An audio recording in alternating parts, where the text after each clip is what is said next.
Hello, welcome back to Up the Villa. This is our match preview, Liverpool v Aston Villa. Delighted to be joined by Hannah. How you doing? Very, very good. Thank you. We are back, as I said last week, and feeling more back than ever after that lovely victory at the weekend. So, yeah, buzzing for next week now, which is a good feeling, Yeah, isn't it? you did say we were back, and then we went and lost the go-ahead Eagles. But you are back with a Villa victory against Manchester City. So, Villa fans, subscribe to the channel if you're new. Get involved in the comment section on everything that we discuss. Your opinions really do matter. And smash the like button. Let's try and go for around 800 likes on this episode. Hannah, go on then. Talk to me about Aston Villa 1, Manchester City 0. What are your thoughts? What stood out for you? What players stood out for you? Take it away. Yes. Well, I think it was one of those games where I was sort of quietly confident purely because we'd done them twice at home in 2 seasons, hadn't we? And I thought Emery sort of got him at Villa Park one way or another. I think when I saw the City team sheet and I thought it was quite interesting. I wasn't sure if we would have prepared for the team that they'd put out. Um, but I thought our team was really strong. And I think just we came out and I instantly felt pretty good about it. At City, we kind of said, didn't we? They're going to have loads of the ball. They're going to enjoy the possession. They're probably going to create a few chances. But I do think that we defended so well. Obviously, you kind of get a goal and hope to score more. But I think I was quite happy at 1-0.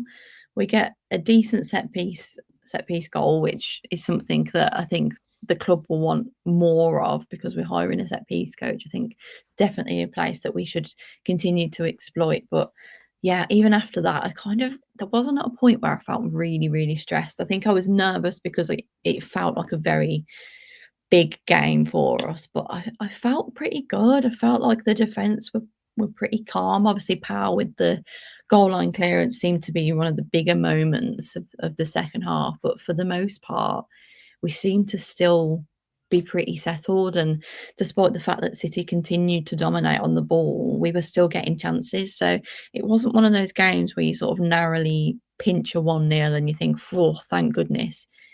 It was a very, very controlled 1-0 Unai Emery performance, which we've seen so many times before.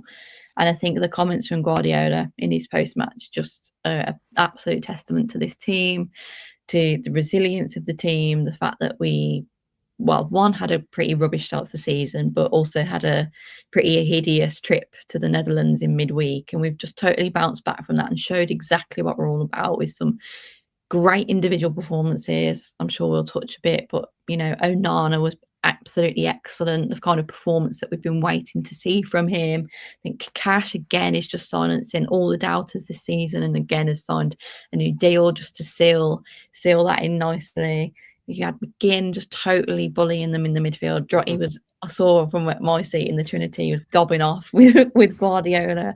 It was just a proper gutsy Villa Emery performance, and I loved it. I thought it was brilliant, and I'm really, really up for this Liverpool game. And going to Anfield it's never something that you look forward to, but this time I've just got a bit of the fire back in my belly about this Villa team and the way they are. I think this could be our time. Yeah, I think I echo everything that you've said. And sometimes within a performance, I look for the obscure things of us defending the edge of the 18-yard box really, really well, being resolute, midfielders winning those tackles, looking positionally settled. And just Emery, the way he sets the team up, when he was going into the back five, the back seven, all these little tactical elements just bring out the best in this Unai Emery Aston Villa. And I think, when you were watching it, I just felt like, I think Villa's best season under Emery has been that qualifying for the Champions League in parts, especially in the Premier League, because, we accumulated so many points. And there was just elements of that just kept coming into my mind of that season. The high line, the line looking really straight. Yeah. And all these little things just added together just made me just think, God, that's proper Emery Aston Villa. Now, the hard part is keep doing it, which 2 wins in a row, well, 4 in a row in the Premier League now. So we are starting to get there. But I think we've shown our hand of still what we're capable of. And I still don't think we are like perfect Emery. I think we can still get better, which I think is just a massive point. And, you've mentioned one player now, like Onana. That's the Onana that we've all thought is there. No, nobody looks at Onana and goes, "You're a bad player." We know that there's more Yeah. to unlock, and I think the challenge now, go to Anfield and boss that game as well. So I think confidence should be high. So we're gonna have a little chat then about the Premier League in general and sort of where Villa are, because I think if we sort of think about Villa now, we are back in that mix of where we want to be competing with 3 points off second. That's where we need to be all season now. So, Hannah, do you now start to feel like, because a couple of weeks ago, it was like we're having a mid-table finish here. Now we sort of back in that mix. Are you starting to think we're going to be all right now? I think so. I'd like to think that we've sort of got the little rot of the season out the way early doors. Like you say, there's still stuff that sort of we need the fine tuning to come in, and we've still not, I think, reached that real top level, but we're seeing signs of it. And I think the consistency, take away the slip up in the week against Go Ahead Eagles, which I think you can attribute to a couple of variables, but take that away, we're in very, very good form. I mean, if you are a visual watcher, you'll see the league table and you'll see we are, I think, other than obviously Arsenal, the informed team. So you've got to take that as right. This is Villa settled now. I think the table as it stands after 9 games is always really congested, and it's quite hard to sort of see, because go back to this time last year, you had other teams that were absolutely flying. I think Forest were a great example of a team that did super well for 80% of the season, then tailed off. I don't necessarily want that for the likes of Bournemouth or Sunderland. I think it's really, really good for the competition to have them up there, specifically Sunderland. I mean, what a great story they've been so far. But I do think things will start to level out. It's always around Christmas time, isn't it? That's where you take stock and you think, right, this is about where we're going to be. So I think if over the next 6 weeks or so in the run up to the end of the year, we continue with the form, we need to keep picking up points on the road. I think that's massive. We know that Villa Park now is our fortress. We know that we're going to pick up points there. If we can keep ticking over away from home, then I absolutely think that we can push our way back up into those Champions League spaces.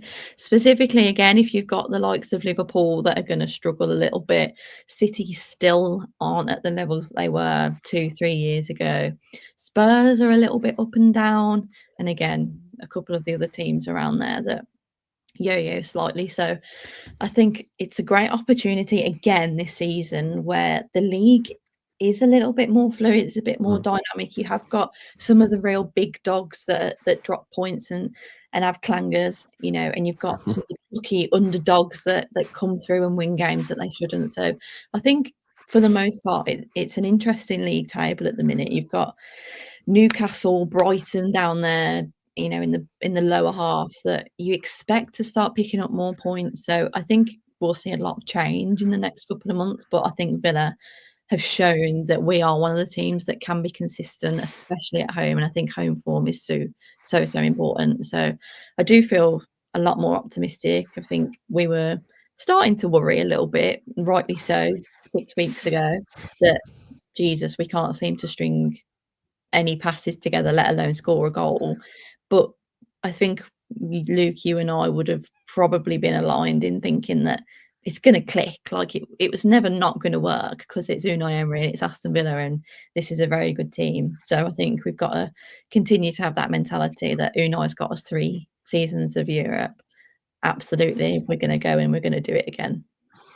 Yeah, word of the episode, clangers. That's a good word. That is clangers. I love that.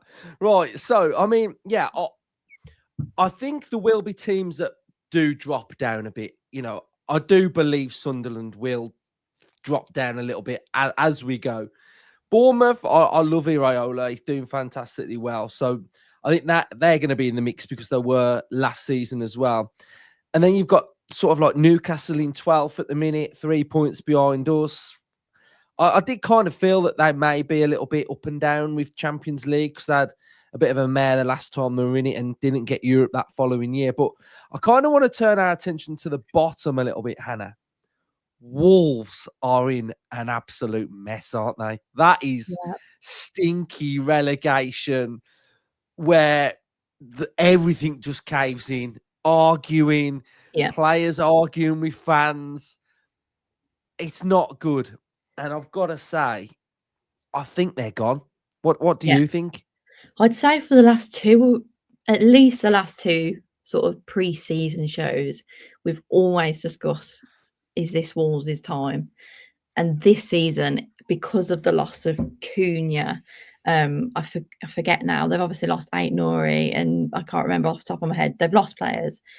And despite the fact that I actually, at the start of the season, thought that the manager was going to be good enough to potentially save them, God, yeah, they're in a state. Manager arguing with fans, keeper arguing with fans, just real toxic. I mean, we've been there, right, where it becomes a nasty place, nasty place. I just think that there's only so many seasons. Again, we've been there. There's only so many seasons that you can sort of hang on before something has to give. And I think that this is it for them. It's so hard. Once you get to sort of game week 10, very quickly becomes game week 15. And if you're adrift by 8 points or whatever, 10 points, that becomes a very challenging time. And the thing is, it's games like Burnley where you've got a 2-0 lead, or no, you come back from a 2-0 deficit, sorry, and it's like, right, this is the kind of game against a fellow relegation favourite. This is the type of game where we need to pick up points and kind of show some of our mettle. They've just not done it. They've completely capitulated right at the end. And I remember performances like that where it just feels like an absolute calamity and a collapse. And the fans are going to turn. I'll be interested to see if they keep the manager. I think it's probably unlikely that they will, because in football, when you're going to get relegated or you're in a relegation battle, it just seems like the default is to sack the manager. I actually don't know if that's the right thing for them to do. I think they need a bit of stability, and he's a decent coach. So if they're not going to do it with him, who on earth else are they going to get in? There's really not that many options. So yes, it's a very tricky time for them, but I think it could be the year for them, like you say. Well, if we get to announce a victory at the Molineux, that place, if About we time. can win there, yeah, it's about time we did something there for sure. Right, Liverpool then. Thoughts on Liverpool? This is an interesting game because they have got a game in the week against Palace in the Cup. But Premier League wise, they're having a bit of a shocker. And it's not looking any better each game you watch them. And the Arne Slott's getting a bit spiky. Hope you like the thumbnail, guys. Expect fireworks. I thought I'd just go with that. You know, expect a bit of fireworks, Arnie. But you know, a bit weird really because they've spent a lot of money, and I actually kind of feel like a little bit that some of the signings don't actually suit the way that they want to play. I mean, you remember Kirkes for Bournemouth last season, up and down to the byline. Now he's kind of like inverting in central midfield a little bit, and it's like that's not his game. Verts down the middle when for Leverkusen he was starting off the left. Doesn't really make that much sense to me. Ekatike, I absolutely love. He's been brilliant. And then Isak, you had that little situation in there.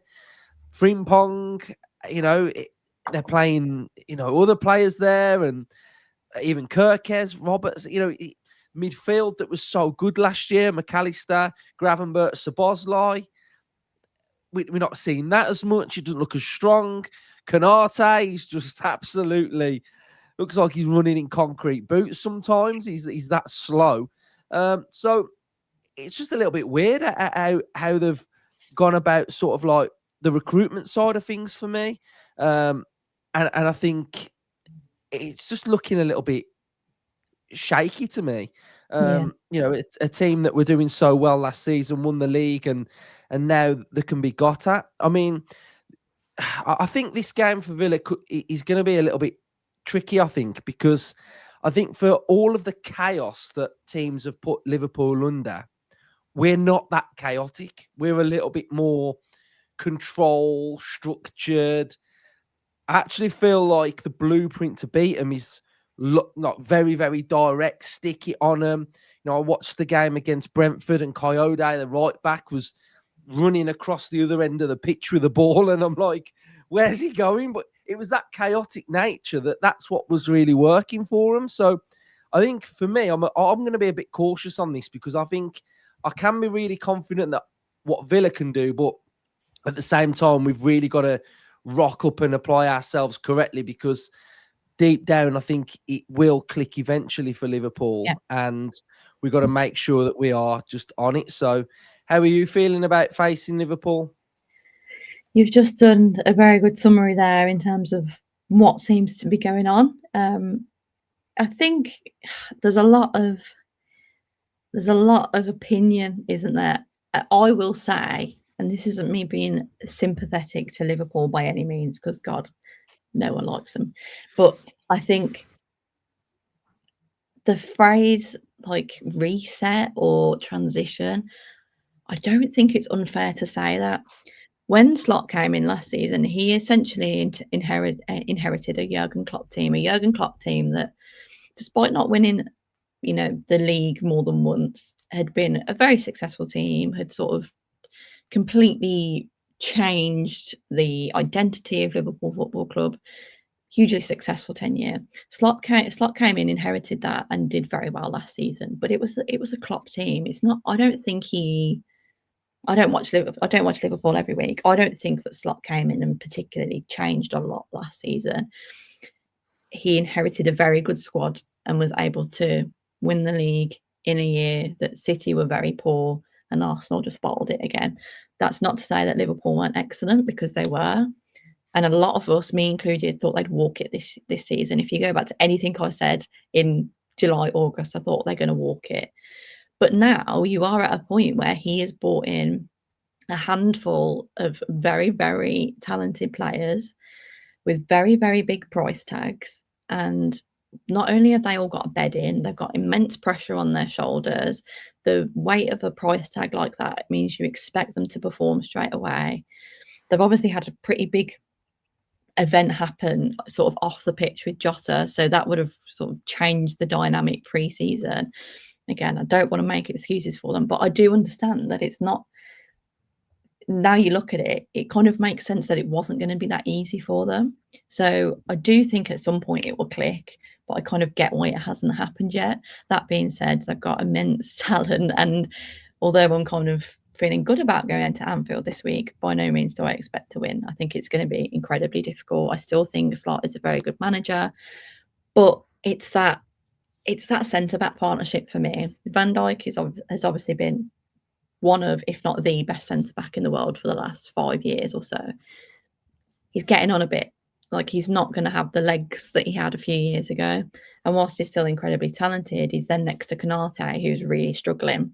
You've got Kirkes, who's trying to adapt and is, I think, somewhat struggling. Obviously got a goal at the weekend, but other than that, seemed to have a little bit of a difficult game. There's so much going on in the midfield. You've got Salah that's not firing. It's like a cocktail of issues at Liverpool. And I think it's going to be really interesting actually to see how they kind of deal with that. And I think that will be the biggest test for Slot so far.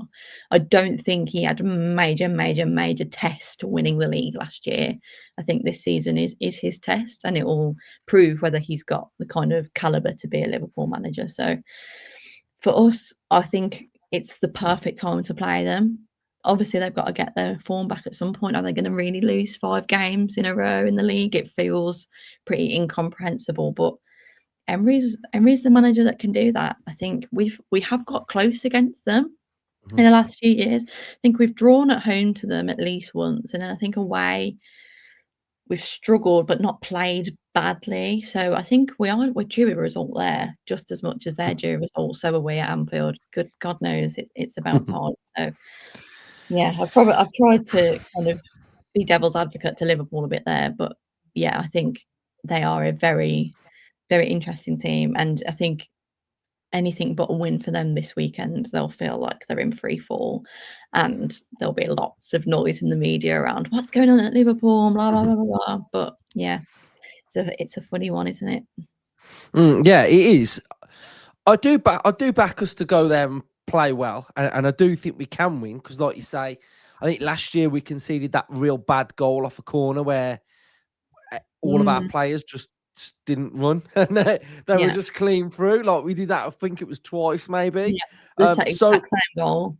but Very we played annoying. really well. Yeah, So I actually feel like it's a good game for Villa. I just don't want to get in that mindset of going, they've lost 4 in a row, like they're really bad. Like yeah, we're gonna go there and like it's basically what I'm trying to say is that I've done a tactical episode that's going to come out tomorrow, and I've looked at a lot of their numbers, and they're at the very top of like a lot of metrics, and I think if they keep doing that, then it's obviously going to come into fruition, isn't it? So absolutely. I think I just want us to rock up, play well, and like we mentioned earlier, if Onana plays like he did against Man City, then we've got a great chance of winning that game because the midfield battle is going to be very, very important.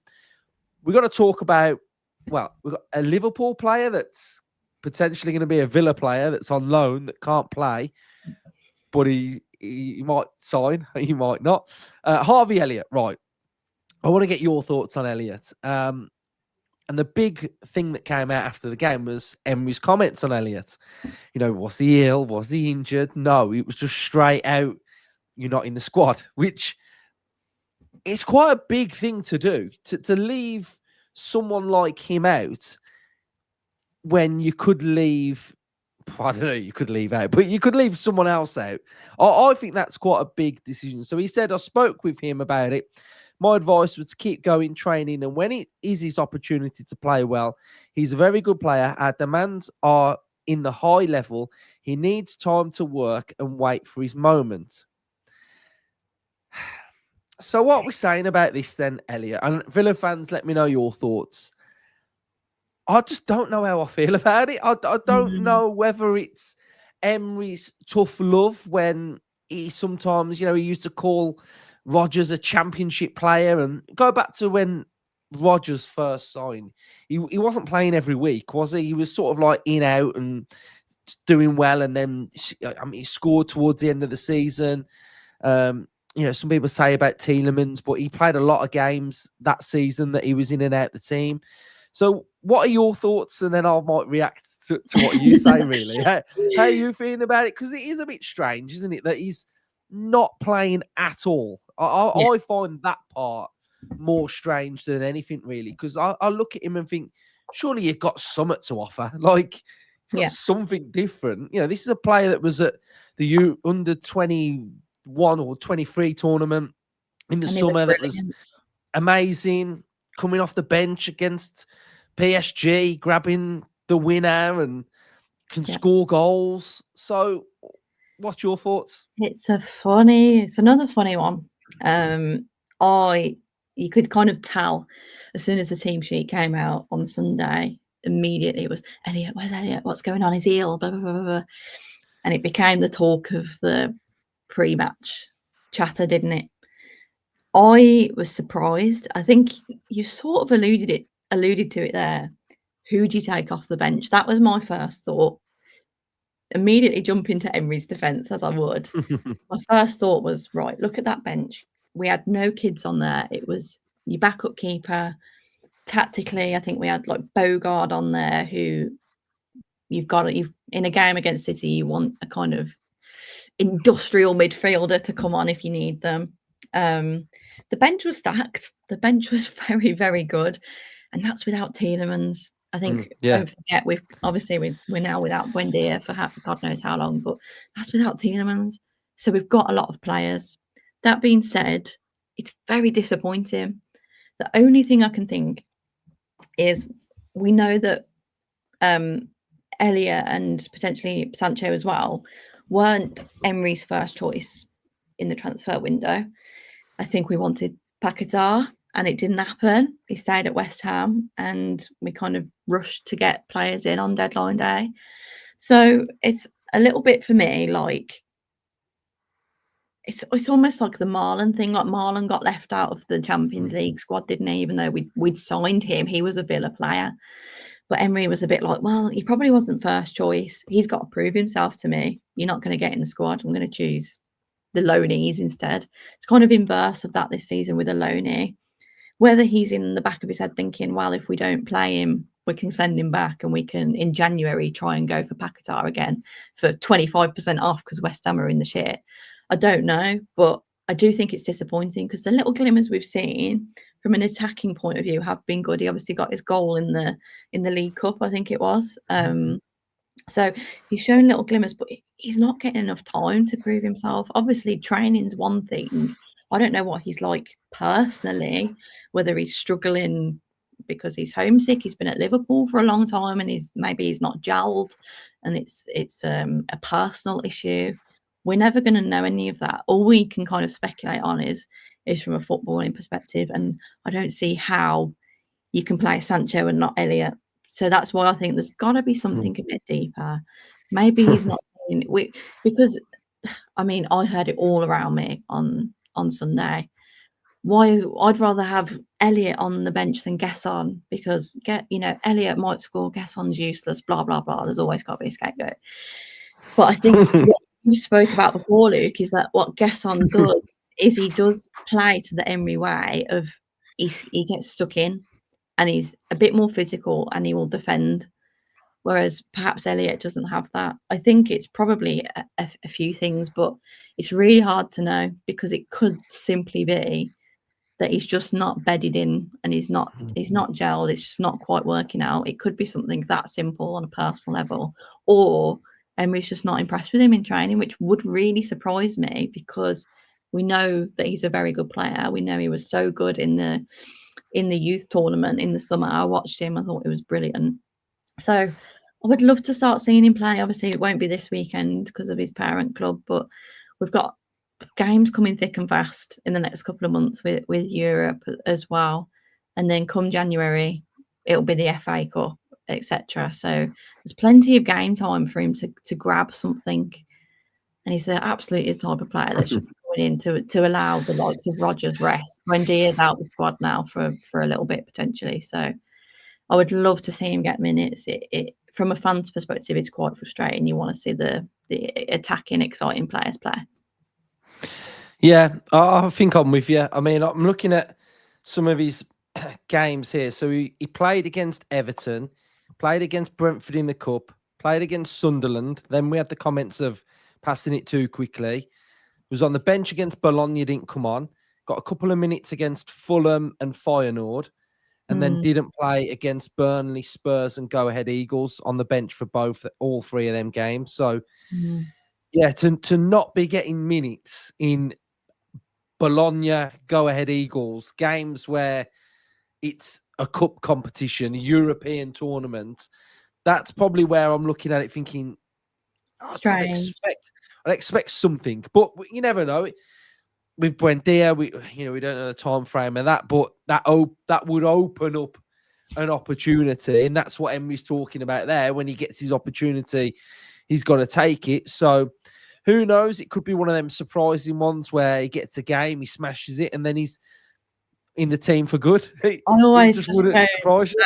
I just go back to I trust this manager, and if the manager doesn't rate him that much, then what do I know? Like I'm not seeing him 5-6 days a week, and as much as I think I want to see him play, Emery's not done anything for me to doubt his judgment.